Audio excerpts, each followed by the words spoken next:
Good morning, listener. Good morning, viewer. Consider yourself lucky. We are busy people. We give of our precious limited time and put it at your feet. So be appreciative. Hit the subscribe button. Doesn't cost you a penny. Hit the subscribe button, and your day will be happier each Monday and Friday because you're going to be thinking, tell you, Pat and Jude are going to be talking in a minute. Isn't that right, Pat? That's Well, absolutely 100% correct. are you my Like I've yes never done man? that myself, but there you go. Are you my yes man, Pat? Okay, let's talk about the state that the state of Great Britain, UK is in. Politically speaking, the word in one of the articles in the Irish Times today is the word ailing. It's not a word you get used in normal speech. Ailing. How are you today, Pat? I'm ailing. I'm ailing. But they do say Hey, that Britain's ailing Conservative Party may be in its death throes. Do you think, Pat? Jude, I think overall, Britain's in a really bad place. And I think the catalyst for it, Jude, was Brexit. They'll deny it Oh, all yeah, right, left and centre. But sure. Brexit brought everything to the surface. It brought Boris Johnson and his group of goons and fraudsters, you know, uh, to the surface. They promised they would get Brexit done, and they had an oven-ready deal and all the rest of it. And all the seething resentments that were underneath have all come to the surface. The Tory party's in massive difficulties. They what 6 leaders in 8 years or 10 years. 10 years, They yeah. have uh, uh, the Labour Party. Our friend Starmer came in saying he would unite the party. He would go after the rich. He would look after the poor. He would boost the health service and all the rest of it. He got rid of everybody that the minute he got in, he stabbed Carbon in the back. He alienated the left. He got into bed with basically Tory party policies. But let's go back to the Tory party. Kemi Badenoch, when a couple of Labour Party or Labour MPs were actually arrested by the Israelis and actually slammed in some sort of detention centre, she said they shouldn't have gone there. In other words, not an attempt whatsoever to stand up for her own contemporaries, even though they were another party. I think a lot of people in Britain just sort of said, "Wait a minute, what is the Tory party for? They seem to speak for the minority, not the majority." And Jude, when you think about 6 leaders in 8 years, and Nigel Farage, he seems to have taken to wearing their clothes. I think what happened, Jude, during Brexit, the the cynical strategists and the Tory party said the real people who are anti-Brexit are the working class in the north of England, and they went after them, and they forgot about let's call it the middle classes in the leafy suburbs, and the Tory party totally alienated them. But the minute the Brexit done, all those people in the mining towns in the north of England, they're really Farage voters. They get them blacks out of here, and they're taking our hospitals, and we can't get our kids into schools, and and we can't get whatever other appointments and so on. So it's the people. If you're living in a big £1 million mansion, like the guy coming in from Poland or the guy coming in from Rwanda is not your enemy. It doesn't impinge on your life. So it's the ordinary voter. So the whole thing, British society just seems to be in total flux. Well, this article in the Irish Times is saying essentially that they not just an ailing Conservative Party, they're saying it's terminal. They really Yeah, believe that it will go out of existence as the Liberal Party is the comparison it uses. uh, Liberal Party was big in British politics for a century or more, but it died in the early 20s. Um, the early 20s, yeah. so do you really think that the Conservatives and Kemi Badenoch would be wiped off the face of the earth? Well, Jim, you see, the first past the post system almost give the Labour Party, and there was only it was a duopoly. If you didn't get one, you got the other. Now I think the Tory Party are down to 16%. They're fourth. I think Reform's one, Labour's two, Social Democrats three, and Tories are fourth. I think that's the running order, Yeah. and so on. And Jude, it's a very messed up society. But the other thing as well, Jude, let's get this clear, and I have to get this on the record. I think the fact that the last two leaders of the Tory party have not been white hasn't helped them either. And nobody wants to say that. with Rishi Sunak and now Kemi Badnoch. One was an Indian guy, and this I presume she's an African Caribbean type woman. I'm not sure what her ethnic background is, but you can imagine all the old Tories and our old fogies, the old colonels in their clubs, and saying, "Oh, the country's gone to hell" and all this sort of stuff. So you can imagine that's an issue. But as well as that, Jude, I think uh, what was the fact that Boris Johnson absolutely exposed that rump of the old Etonian. These guys partied while the people they told everybody else to stay in on COVID. They he had affairs with an American and they had affairs with this. They conned the Queen about proroguing Parliament and so on. And remember then too in regard to Northern Ireland, they said they were going to break into international law just a little bit. In other words, they were so cynical. You can't. It's like being a little bit pregnant. Either you break a law, or you don't break a law. So all that sort of stuff, Judge came back to haunt him. Well, I wonder, is it a permanent thing though? Is it, or just that they've had a streak of bad luck with people like Boris, and Brexit was a very difficult hot potato for them to handle. Does it, Yeah. you think that, I always think of Farage as a flash in the pan, and he proved himself that with the Brexit Party. Is he going to be a Mm. flash in the pan now he's got the Reform Party? I grant you that the figures are very, very much loaded in his favour at present, opinion polls, which would make him Prime Minister. My God, my heart sinks at the very thought. I thought Boris was the worst thing you could think of as Prime Minister for Britain, but I guess Nigel Farage was even worse. Mm. Well, for Farage, he's riding on the horse that Trump came in on as well. This sort of immigrants and bashing all the other parties. Uh, for Farage is definitely Jude. These small boats coming in on the coast of England and people coming, it is the key issue, and it's the issue that doesn't seem to be able to get resolved and so on. And Farage doesn't. When he's asked about a lot of his policies, they are wafer thin. But hey, Mm. that's not the point. If you strike a chord with Yep, the people, that you don't have to have policies because most people do not drill down and that's have right. policy. I am Absolutely. against stopping the boats. Oh, I agree with that. How do you Mm. stop them? Nobody gives a shit. How Mm. you stop them? Well, it's Brexit all over again, isn't it? We'll do Brexit. Do you vote for Brexit? Vote for- And nobody knows, doesn't realise what the consequences are, but they vote Uh, anyway because they're excited about it. And the same yeah, thing yeah. with in terms of we'll stop the votes, right? Vote. But Farage is ahead in such a way that you do get the feeling he's going to stay there. I had great hopes. God help my innocence. I had great hopes for your party. Jeremy Corbyn and But yeah, Sultana. We talked about them. Apparently, yeah, they have obliterated themselves. How yeah, fucking stupid can you be? yeah, How is yeah. that possible, Pat? Can you explain that?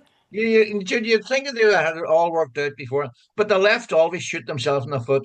Dude, like look at Starmer. Starmer, to revert back to that original conversation, he came in and he said he was going to go for public ownership, investment. He was going to help the poor. He was going to do all these different things. The minute they got into power, they just turned towards the right away, and so on. And now that you mentioned at the start, Andy Burnham. Now, Burnham was soft left and he was a bit of a Blairite and all the rest of it. But apparently, there's a real serious move on to get him. And he is a very good performer on the media. He's the mayor of Well, Manchester. do you think? I mean, I think he's okay. He's okay. He's better than Uh, Starmer, but then that's a very low yeah, bar to set. yeah. Hey, they're what do you call them? Uh, Taylor's dummies have more personality than Starmer. But Jude, all the things that Starmer said he was going to do, like tax the rich and bring stuff into public ownership, like the railways, so the people Mm-hmm. weren't getting ripped off like they are, and so on. He said he was going to do all this, and like he's done it. And of course, his attitude to Gaza is unbelievable. Mm-hmm. So Jude, you just sort of say maybe now they're so pissed off in Britain, so divided, and all the rest of it, that reform can come up on the outside rails and probably will. And do you think if they replaced um, Starmer with Andy Burnham, would that make a difference? That I save the think it bacon? would. Jude, Starmer has lost the country big time. You know that famous expression, he's lost the room. Hmm. Jude, he does, he went in with a whopping majority. He could have done so much more. Instead of that, instead of sort of staying centrist or even going left, which is what the traditional Labour Party was, he went hard right. And Yeah. he's actually, Jude, there were some Tory MPs who were criticising Gaza, what was happening in Gaza, at a time that Labour ministers were told not to go support striking workers, no health workers. Hmm. They were told not to go and protest about Gaza and all that sort of stuff. This is Uh, supposed to be the party of the left. yeah, I think we agree that Starmer's not doing a good job.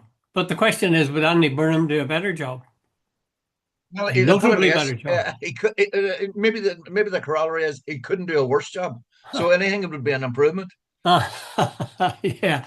By the way, you haven't seen that thing on TV. It's a sort of dramatized version with clips of the real thing inside called Partygate. No, Oh, it's very good. Very good. It's all that thing about it counts the numbers of parties that took place in 10 Downing Street during the COVID lockdown. And there was about yeah, 11 of them. And they yeah. have clips, they have dramatized versions of Boris and company, and then occasionally they have real clips. And it's very entertaining. Incidentally, speaking of Gates, I thought I know I saw one of the finest pieces of reporting I've seen in a long time, and it was to do with Jim Gavin. Did you see it? Jim Gavin was Yeah. down on the farm, and wearing, he was wearing Wellingtons, but he had white trousers on, or Uh, at least creamy trousers. And those, as you would know, Pat, even though you're a city slicker from the heart of Letterkenny, you would know that that's not a good idea if you're down on the farm no, not the way to go. because Hey, by the way, cows do yeah, what cows do. just but now that you mentioned Jim Gavin, it's now down to a three-horse race. Yeah, The year Maria Steen didn't get she no, got, she I think didn't it was make it. 18. She needed to, it didn't make it. Now, Jude, her views would not be my views, but I'm sorry she didn't make it because it would have made a much more interesting race, Mm. and all the rest. The other thing as well, Jude, it's worth pointing out. Gavin has been the victim of a very serious. Remember, we mentioned it last Aye, week, aye, aye. last Monday. Apparently, quite serious smears, and allegedly, it's a businessman, a foreign businessman somewhere outside this country who's behind it all. So anyway, I don't know what's going to happen there, but no, Gavin said to participate in public life, you should not have to. Your family should not have to put up with, basically smears, and he Yeah, says yeah. Well, all that I sort of agree with him there. The thing is, so how is he performing? Um, do you think of the three candidates, how would you place them in terms of their performance since they were, validated as candidates for the various parties? Probably guess, maybe you would say anyway. Catherine Connolly to me is actually the best performer by a mile. She's got this thing. Michael Martin tried to smear her about this thing about Hamas, and then somebody else tried to get onto her about this thing about United Ireland. Justine McCarthy, I think someone you sent to me, Justine McCarthy in the Irish Times points out that in 2020 she said she wanted to see United Ireland by peaceful means. It's not as if she doesn't have an interest in Northern Ireland.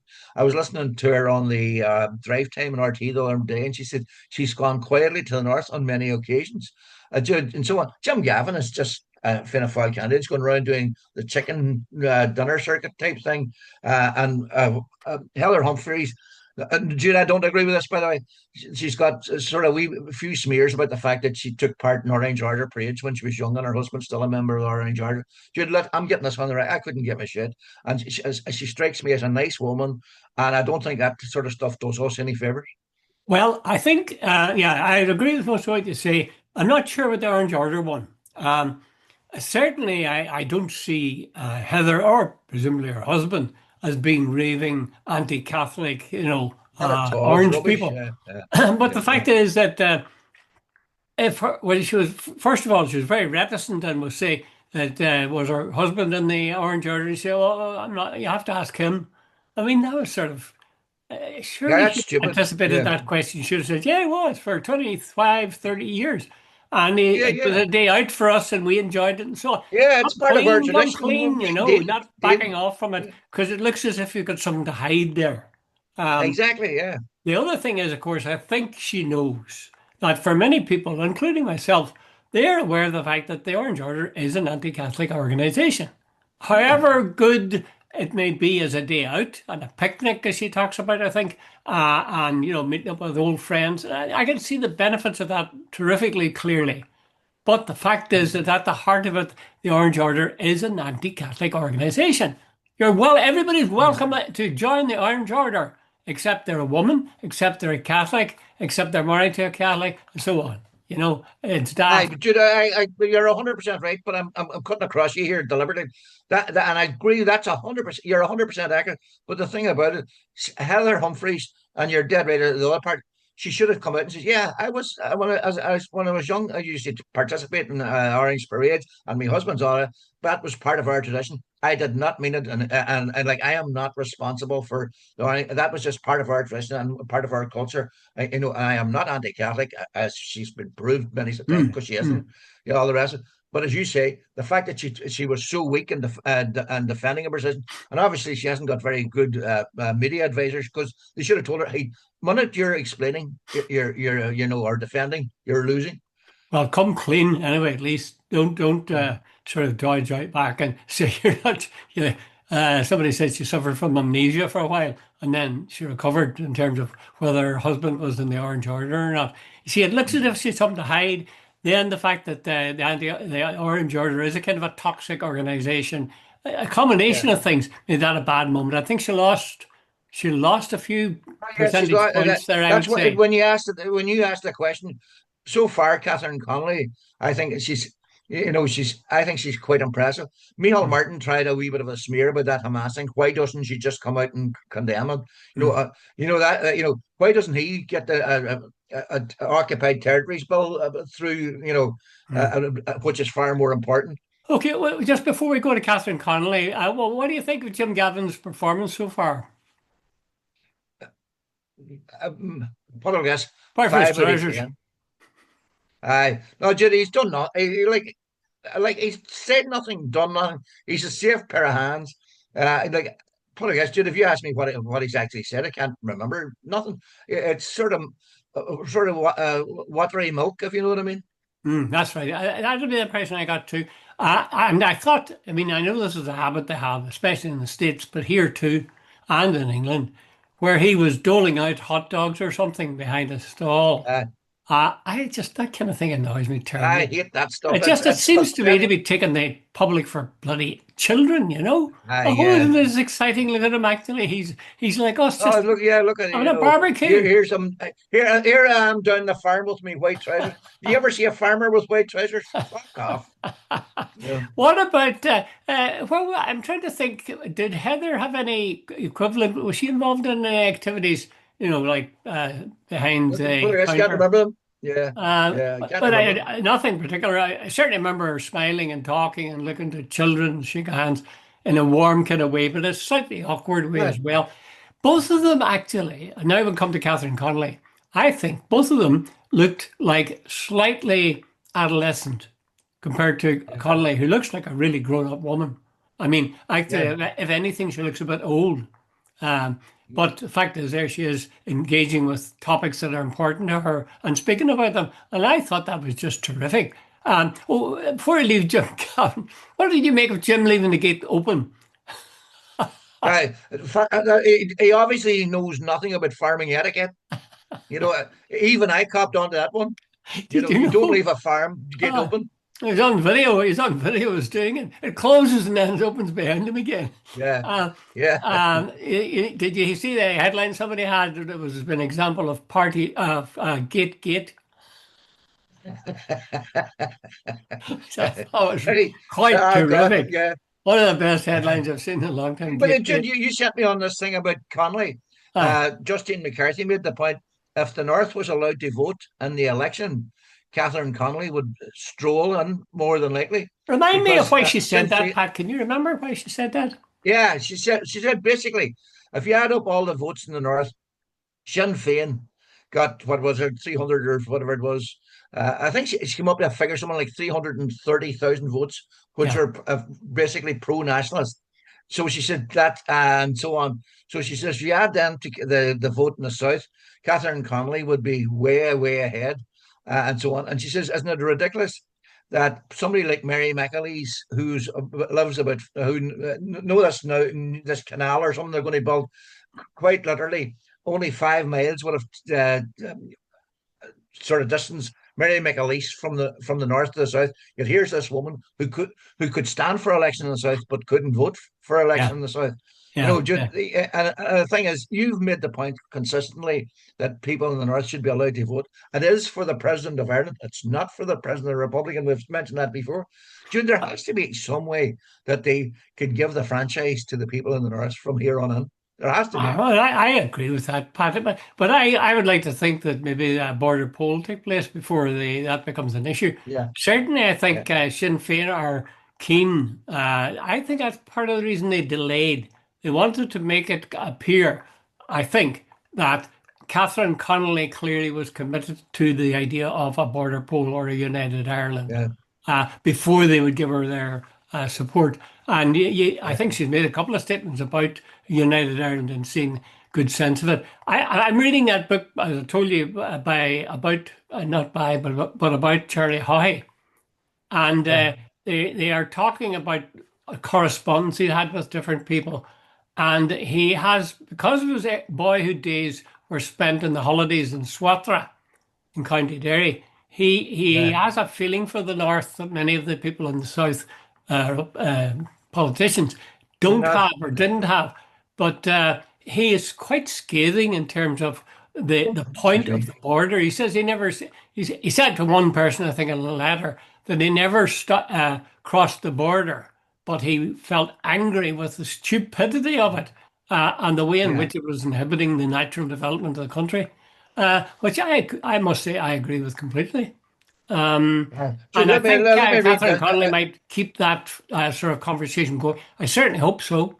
If she doesn't, I think it'll cost her votes. Right. I actually wrote it down. I didn't realize I had. Uh, Sinn Féin's Connolly's major backer is the biggest party in Northern Ireland and the biggest in all Ireland one. It got 250,388 first preference votes in the most recent Assembly elections in May 2022. On a crude calculation, this is Justine McCarthy in the Irish Times. Yeah. If you add the SDLP's 78,000 votes into his 12,000 and conservatively a third of both the Alliance Party and the People Before Profits, you get 380,000 potential active ethno-nationalist voters in the north. Now, if those, even say 380,000, say 300 of those thousands voted for Catherine Connolly based on the voting patterns in the north, she'd be over the line, no bother.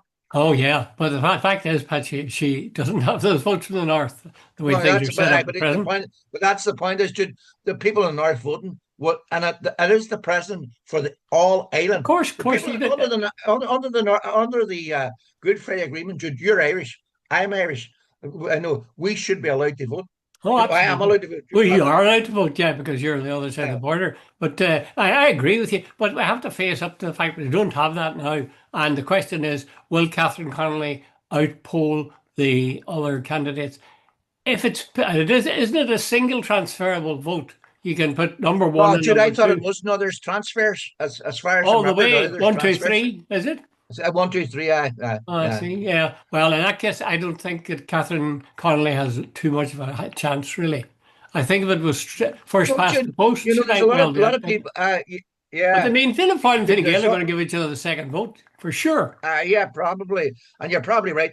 But there's see sometimes in the presidential vote, it used to be the old joke. I was remember being told by a senior Fianna Fáil guy in Donegal that if they put up a donkey in Donegal, they would get elected. That was in the 1970s, and there was an element of truth in that. But I They could thought have put Fine up Gael anything was in the about it. party that was prominent in Donegal, no? No, no, Fianna Fáil at one stage there was I think three Fianna Fáil at one stage, and one I know if you take the county as a whole.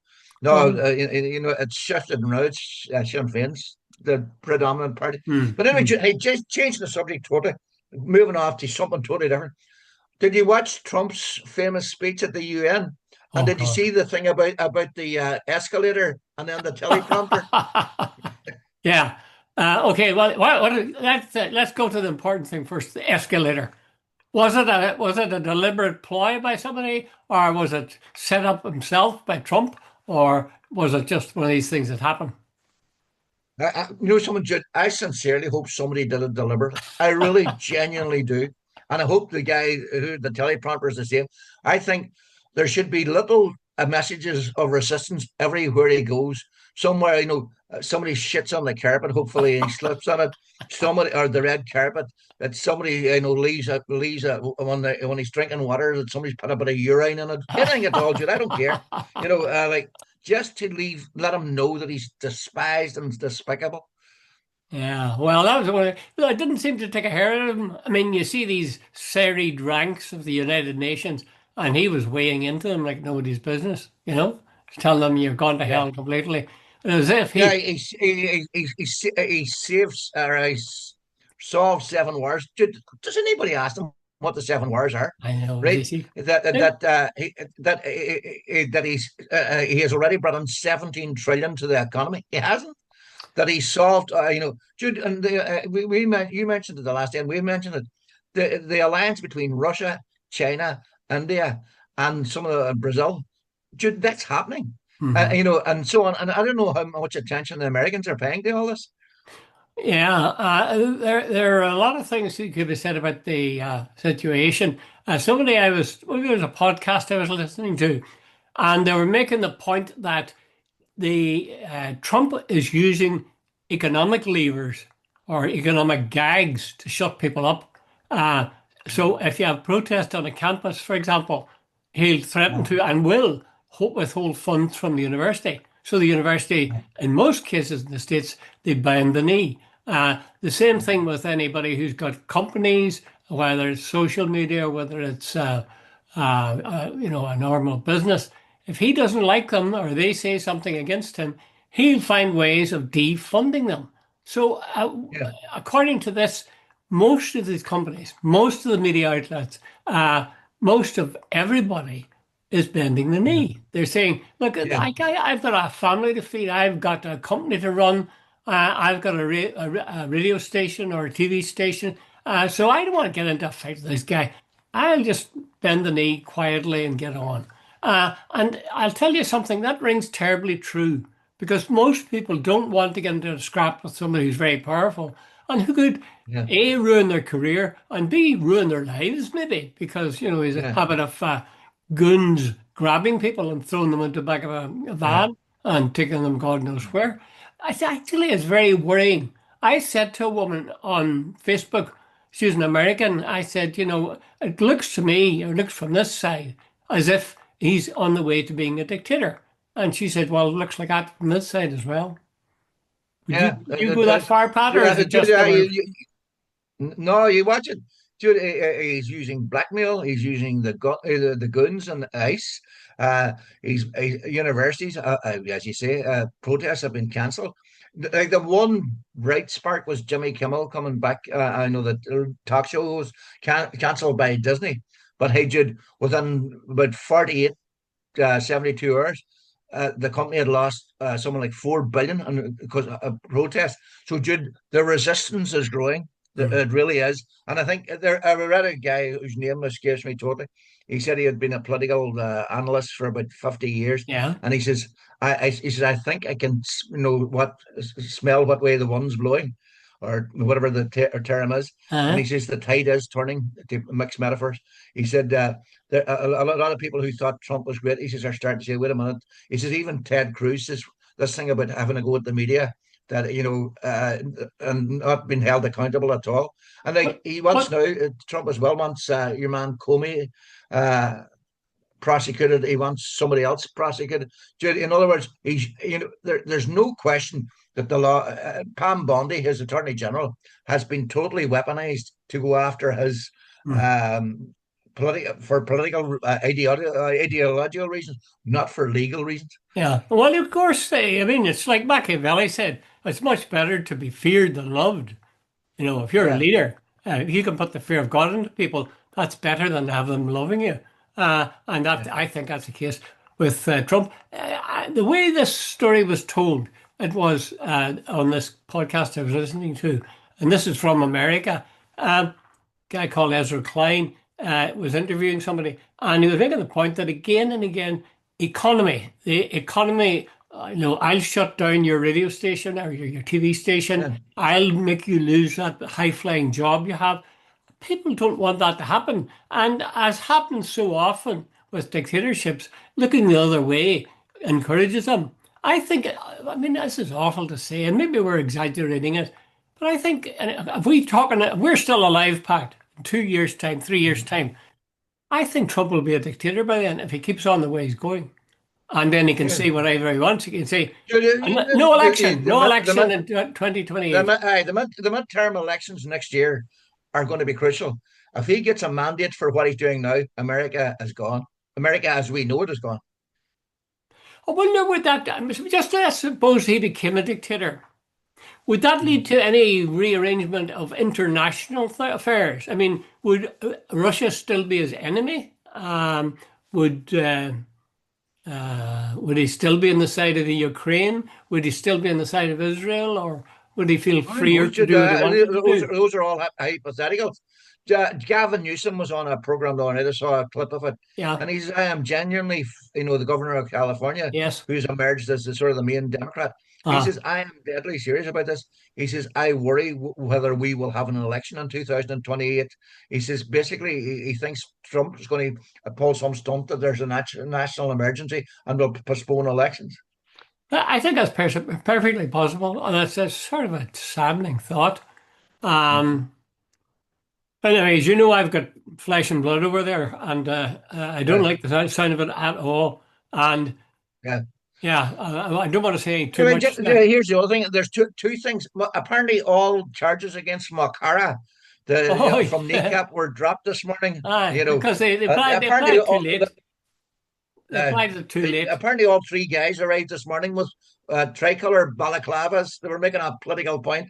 Uh, But I was a bit disappointed. Mark Kearney in Canada, who strikes me as a reasonably good guy. yeah. Canada has banned kneecap. You're You kidding. know, You're it was a kidding. I don't believe it. no.